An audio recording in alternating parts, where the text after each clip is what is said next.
नमस्ते, मैं हूं आलोक वर्मा और स्वागत करता हूं आप सभी का एक बार फिर से आपके अपने YouTube चैनल इंग्लिश विद आलोक पर। कैसे हो आप सभी?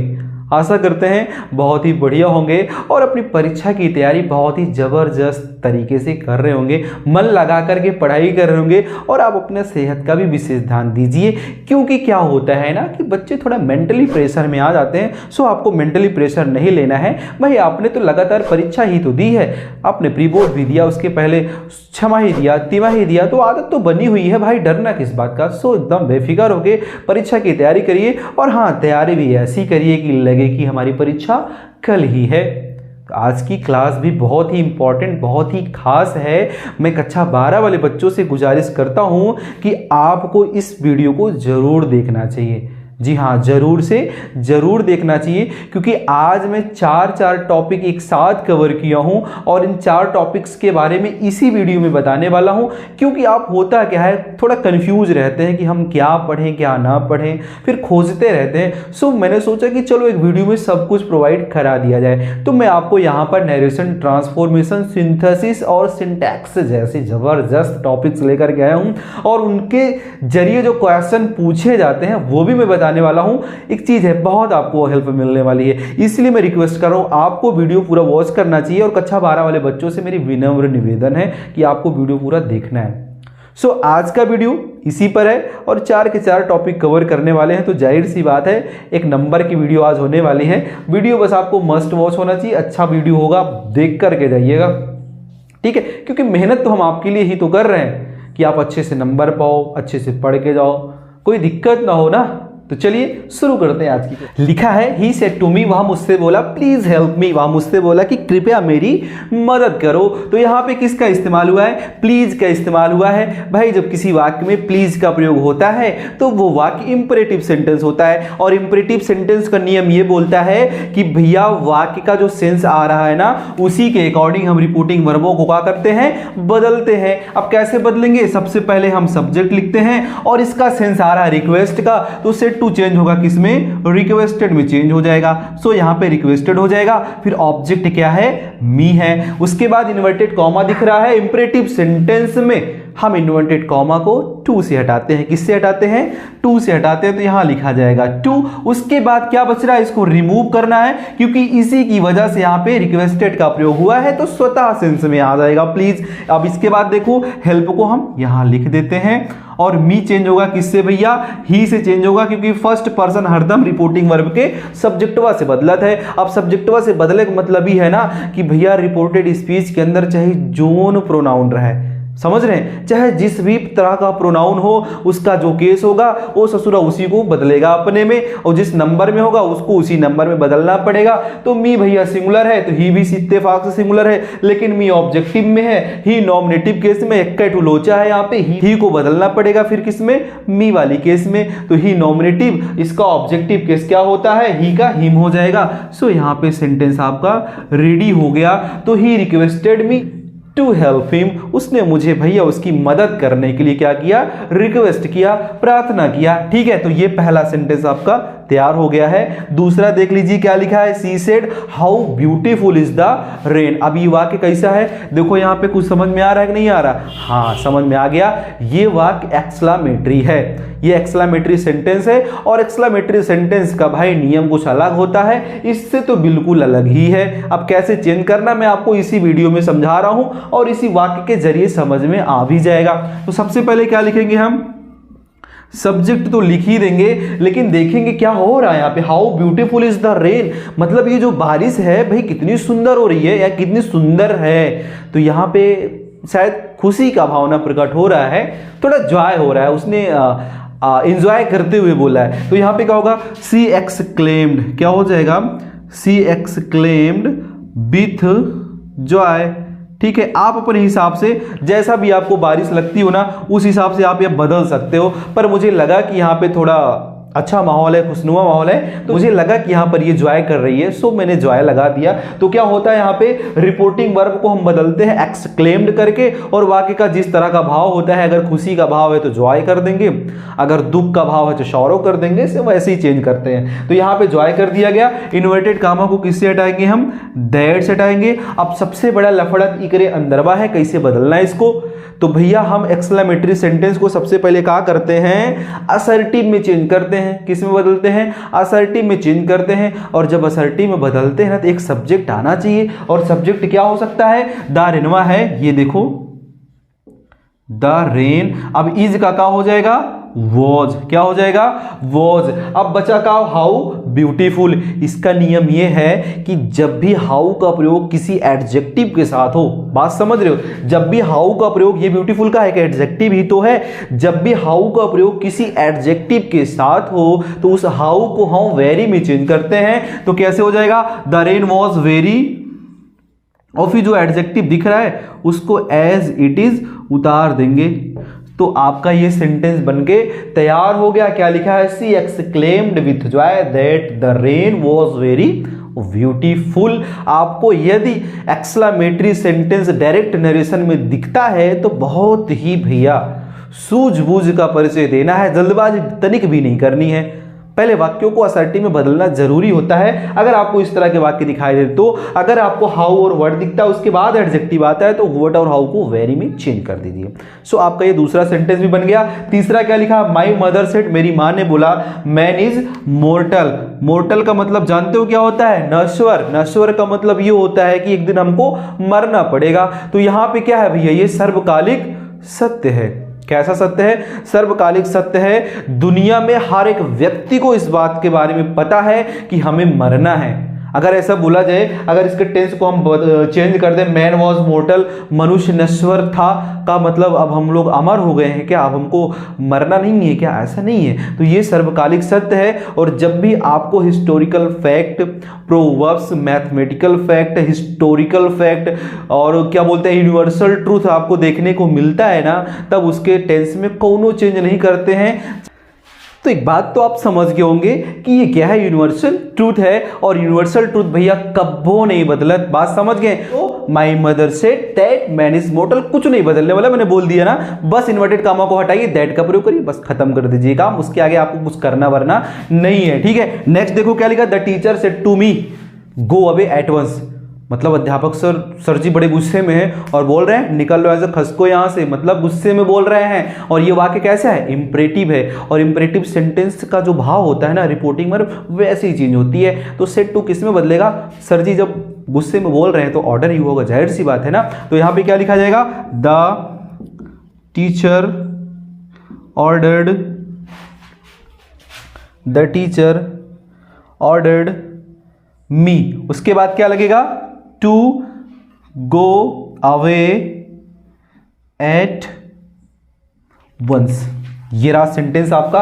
ये चार के चारों हैं, इंपॉर्टेंट है भैया। पेपर का पैटर्न बिल्कुल ऐसे आएगा नैरेशन से जब आएगा। तो एक चीज ध्यान दीजिएगा, नैरेशन में क्या होता है? दो क्वेश्चन आएंगे, दो में किसी एक को करना होगा, और एक को करने के लिए आपको 2 नंबर मिलने वाले हैं। तो 2 नंबर कंफर्म है, क्लियर है, डन है। मैंने आपको वो सारे सेंटेंस बता दिए जिस टाइप के सेंटेंस आपको पेपर में पूछे जा सकते हैं, जैसे इंपरेटिव हो गया, असर्टिव हो गया, यूनिवर्सल ट्रूथ वाले हो गए। सो आपको इन चीजों को से देख लेना है, पेपर में आएगा तो बिल्कुल झंडा गाड़ के आ जाइए। तो ये रहा नरेशन। अब चलिए देखते हैं ट्रांसफॉर्मेशन, कि भैया ट्रांसफॉर्मेशन इतना बड़ा दिख रहा है, वो उसमें क्या होने वाला है? टेंशन मत लीजिए, खत्म करते हैं बहुत जल्दी, समझ में आ जाएगा आपको तुरंत। सो अब देखते हैं ट्रांसफॉर्मेशन के बारे में। अब ट्रांसफॉर्मेशन में क्या होता है ना, कि वाक्यों को हम आपस में कुछ इस तरह चेंज करते हैं कि भैया वाक्य का जो अर्थ होता है वो कतई नहीं बदलता है, बस वाक्य बदल जाता है। एक चीज ध्यान दीजिए, ट्रांसफॉर्मेशन और चेंज में जमीन आसमान का फर्क होता है। अभी बताने वाला हूं कि वो कौन कौन से ट्रांसफॉर्मेशन से रिलेटेड क्वेश्चन आपको पेपर में देखने को मिल सकते हैं, और उसका पैटर्न बिल्कुल ऐसे ही होता है। और एक चीज ध्यान दीजिए, इसमें होगा क्या? रिमूवल ऑफ टू मिल जाएगा, इंटरचेंज ऑफ डिग्री मिल जाएगी, अफर्मेटिव से निगेटिव, निगेटिव से अफर्मेटिव, इंट्रोगेटिव से अफर्मेटिव, एक्सक्लेमेटरी से असर्टिव, कंपाउंड कॉम्प्लेक्स सेंटेंस। सो ये बहुत सारी चीज़ें आपको देखने को मिलेंगी और जिनमें से कुछ मैं चुनकर लाया हूँ, खोज कर लाया हूँ, आप उसको देख लीजिए, पढ़ लीजिए, बहुत इधर उधर पन्ने पलटने की जरूरत नहीं है। पहला वाक्य देख लीजिए क्या लिखा है, स्विच ऑफ द फैन। अब यहाँ पे क्या हो रहा है भाई, यहाँ पे वाक्यों में ऑर्डर किया गया है, मतलब कि वाक्य इंपरेटिव है और इंपरेटिव वाक्यों में जब ऑर्डर किया जाता है तो वाक्यों को हम लेट से शुरू करते हैं, पैसिव वॉइस वाक्यों को हम किससे शुरू करते हैं, लेट से शुरू करते हैं। तो कैसे बदलेंगे हम, let the fan B switched off. ये आपका रेडी है, मतलब हम लेट का पहले प्रयोग करेंगे, फिर ऑब्जेक्ट को हम सब्जेक्ट बनाएंगे, फिर बी का प्रयोग होगा, फिर ये जो वर्ब दिख रही है उसको वर्ब की थर्ड फॉर्म में लिख देंगे, आपका पैसिव तैयार हो गया। जब आपको इस तरह के वाक्य दिखाई देते हैं तो आपको ऐसे ही चेंज करना है। नेक्स्ट देखते हैं, नेक्स्ट क्या लिखा है, Mumbai is the best city in India. अब भैया इस वाक्य को क्या करना है, आपको कॉम्परेटिव डिग्री में बदलना है और ये जो दिया गया वाक्य है ना, ये सुपरलेटिव डिग्री में है और कॉम्परेटिव में बदलने में थोड़ा बच्चों को समस्या होती है। इसको भी मैंने ऑलरेडी बनाया है, जाकर के पढ़ लीजिएगा कि कैसे हम डिग्रियों को आपस में परिवर्तन करते हैं। इसको बदलने का नियम समझ लीजिए क्या होगा, ये मुंबई दिख रहा है, इज द बेस्ट दिख रहा है, सिटी इन इंडिया दिख रही है। जब आपको ऐसे वाक्य दिखाई देते हैं भैया, उनको कॉम्परेटिव में बोला जाए बदलने के लिए। जब आपको सुपरलेटिव डिग्री दिख जाए उसको बोला जाए कॉम्परेटिव में बदलिए, तो वाक्यों को शुरू करते हैं हम किससे, नो अदर से। तो नो अदर से शुरू करेंगे, देखिए कैसे बनता है, नो अदर, फिर क्या हो जाएगा, सिटी इन इंडिया। क्या हो जाएगा, city in India, no other city in India is. अब क्या आ जाएगा, इज। अब यहां पे बेस्ट का लगेगा कॉम्परेटिव डिग्री, तो बेस्ट के कॉम्परेटिव डिग्री क्या होती है, better than, no other city in India is better than, फिर क्या बचा आपका, मुंबई। सो आपको ऐसे ही वाक्यों को चेंज करना है। बात समझ रहे हैं, कैसे चेंज करना है, ऐसे ही वाक्यों को बदलना है। जब भी आपको वाक्य सुपरलेटिव डिग्री में दिखाई दे तो उसको जब भी आप कॉम्परेटिव में बदलो, जो आपका सेकेंड वाला सब्जेक्ट है सबसे पहले कर दीजिए नो अदर के साथ, जो पहला वाला सब्जेक्ट है उसको सबसे आखिर में कर दीजिए देन के साथ, बन जाएगा वाक्य आपका, बहुत ज्यादा दिक्कत नहीं होने वाली है। नेक्स्ट क्या लिखा है, my mother is too weak to carry the box. मेरी माताजी बहुत ही अत्यधिक वृद्ध हैं इस बॉक्स को कैरी करने के लिए, ले जाने के लिए। सो यहाँ पे आपको करना क्या है, रिमूवल ऑफ टू है, इस टू को क्या करना है, रिमूव करना है। रिमूव करने के लिए टू को हम किसका प्रयोग करते हैं, सो का प्रयोग करते हैं। बहुत ही सिंपल सेंटेंस है, यहाँ पे टू का प्रयोग इन्फिनिटिव के साथ हुआ है, मैंने इसको पहले पढ़ाया भी है, जाके पढ़ लीजिएगा, लेकिन यहाँ पर भी आपको समझा दे रहा हूं, ज्यादा इधर उधर आपको झांकने की जरूरत नहीं पड़ेगी। कैसे लिखेंगे, माई mother is so weak can not carry the box.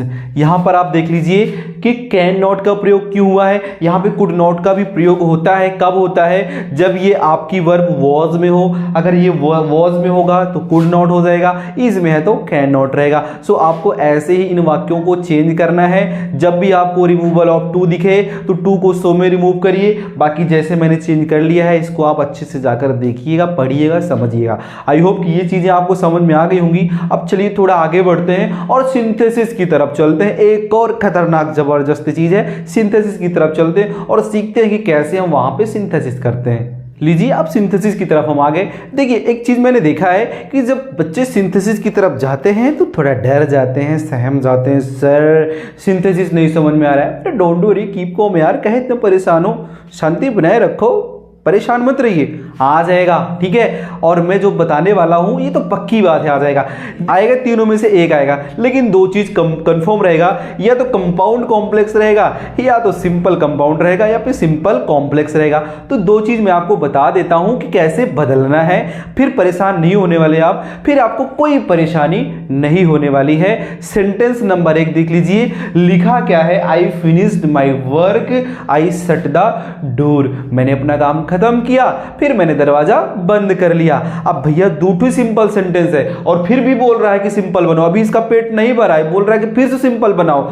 अब सिंपल सेंटेंस में बनाने के लिए सिंथेसिस में होता क्या है कि एक के फाइनाइट वर्ब होनी चाहिए। अभी भी दो सिंपल सेंटेंस दिखाई देना, दो सिंपल सेंटेंस दिखाई देना। अब दोनों को मिला के एक सिंपल सेंटेंस बनाना है। अब जब एक सिंपल सेंटेंस बनाओगे तो दोनों वाक्यों को एक करना पड़ेगा। जब एक करोगे तो भैया सब्जेक्ट वा इकट्ठी रह जाए और वर्बो इकट्ठी रह जाए, तबे तो बने। चलो देखा जाए कैसे चेंज करा जाए। तो सबसे पहले देखा काउ लिखा है कि आई फिनिश्ड माई वर्क, हम अपन काम खत्म कर लिए। आई शट द डोर, फिर दरवाजा बंद करे। इसमें पहले क्या हो रहा है, पहले काम खत्म हो रहा है फिर दूसरा का काम चालू हो रहा है। बात समझ रहे हो, पहले मैंने क्या किया, अपना काम खत्म किया फिर दूसरा काम किया। इट मींस कि पहले और दूसरे काम के बीच में वक्त हुआ है, समय लगा है। जब आपको ऐसी सिचुएशन दिखाई दे तो भैया परफेक्ट पार्टिसिपल का प्रयोग करेंगे। और परफेक्ट पार्टिसिपल का प्रयोग करने के लिए पहले देख लीजिए दोनों सब्जेक्ट बराबर है, हाँ है तो एक का सब्जेक्ट लिखना है। उसके बाद ये वर्ब की सेकंड फॉर्म है, बिल्कुल है। अब इसी के साथ तो हमें बदलाव करना है, तो उसके पहले लगेगा हैविंग। यहाँ पे सबसे पहले क्या हो जाएगा, हैविंग। फिर क्या हो जाएगा, फिनिश का फिनिश्ड ही होगा क्योंकि इसकी थर्ड फॉर्म फिनिश्ड ही होती है।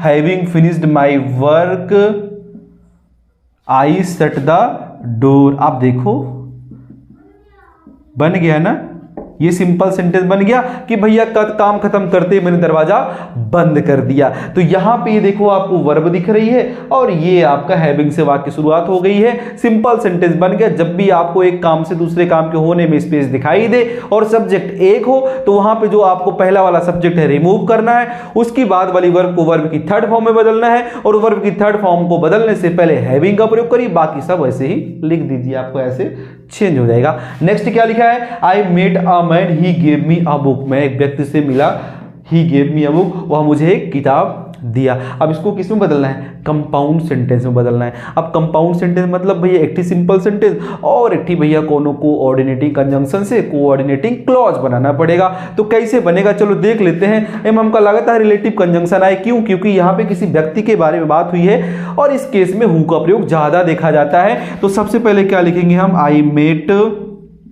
A man. अब इसको हटाएंगे किससे हम, who gave me a book. ये आपका तैयार हो गया। जब भी आपको ऐसा सेंटेंस दिखाई दे तो आपको क्या करना है, हु से जोड़ना है। कंपाउंड सेंटेंस जब दिखाई दे तो कोई व्यक्ति का जिक्र वहां पे चर्चा की जाए तब।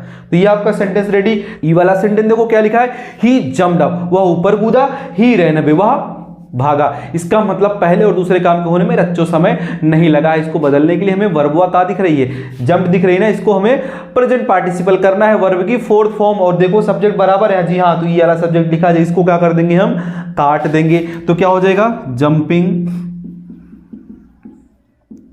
अप ही रैन अवे। बात समझ गए, ये आपका सिंपल सेंटेंस बनकर तैयार हुआ। आशा करते हैं प्यारे बच्चों कि आपको सिंथेसिस भी समझ में आ गया होगा। बिल्कुल ऐसे ही आएगा और जैसे आ जाए ऐसे, अगर ऐसे आ जाए तो बिल्कुल चीर के चले आइएगा, बना के चले आइएगा, बहुत दिक्कत नहीं होने वाली है। चलिए सिंटैक्स भी देख लेते हैं, थोड़ी देर आपका और ले लेते हैं, सिंटैक्स देख लेते हैं। देखते हैं अब सिंटैक्स, अब थोड़ा चर्चा कर लेते हैं सिंटैक्स के बारे में। ये होता है क्या है, देखिए जो भी आप सेंटेंस का निर्माण करते हो, कोई भी सेंटेंस से बिल्डअप करते हो तो उसमें आपको सिंटैक्स के रूल का पालन करना ही होता है। जैसे सिंगुलर सब्जेक्ट है तो वर्ब भी सिंगुलर आएगी, सब्जेक्ट प्लूरल है तो वर्ब प्लूरल आएगी। इसी को बोलते हैं भैया सिंटैक्स। चलिए देख लेते हैं उनमें क्या मिलने वाला है और पेपर में कैसे पूछा जाएगा। पहले क्या लिखा है, the Allahabad is a big city. Allahabad बहुत बड़ा शहर है, जी हाँ बिल्कुल है, लेकिन देखो उसमें गलत क्या है, एक चीज ध्यान दीजिए। जब भी कतो तो का भैया प्रॉपर नाउन दिखाई दे तो उसके पहले दा का प्रयोग नहीं होगा। किसका प्रयोग नहीं होगा, दा का प्रयोग नहीं होगा। देख लीजिए सिंटैक्स में ऐसे ही आता है, सेंटेंस इनकरेक्ट होगा, उसको करेक्ट करने के लिए बोला जाएगा, दो टू आएगा, एक टू करना होगा।